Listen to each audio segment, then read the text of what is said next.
চলে এলাম তোমাদের সামনে সরস্বতী পুজোর কিছু শপিং নিয়ে। হ্যাঁ গাইস, শাড়ি দেখাচ্ছি। দামাদামি কেউ শুনবে না, কারণ দাম করে আমি কোনো জিনিস কিনতে পারি না। মা কিনে এনেছে, ট্রেন্ডিংয়ে চলছে শাড়িটা। খুলেই দেখাচ্ছি তোমাদেরকে শাড়িটা কতটা সুন্দর। আমি যখন পরবো তোমরা ভালো করে দেখে নিও। অ্যান্ড নেক্সট দেখাচ্ছি আমার ড্রেস। ও না, মায়ের শপিংটা এখন শেষ হয়নি। মায়ের হেয়ার কাট থেকে মায়ের কেনা মানে আমিই পরে নেব। একটা ফুল হাতা রয়েছে নেট দেওয়া, যেটা এটার মধ্যে কি সোনার যা দাম পড়েছে, সোনা তো নয় এতে।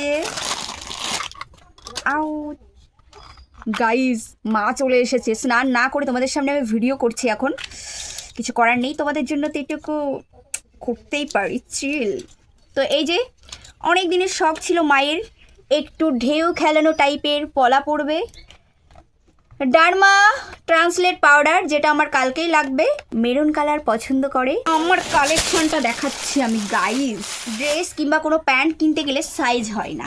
এই যে একটা জিন্স রয়েছে, আর স্পেশালি আমি ফরিং থেকে যেই টপটা কালেক্ট করেছি, পারচেস করে নিয়েছি, খুব সুন্দর। বাট এখনকার যুগের আদিম মানুষগুলো বুঝবে না এটার ফ্যাশন কি।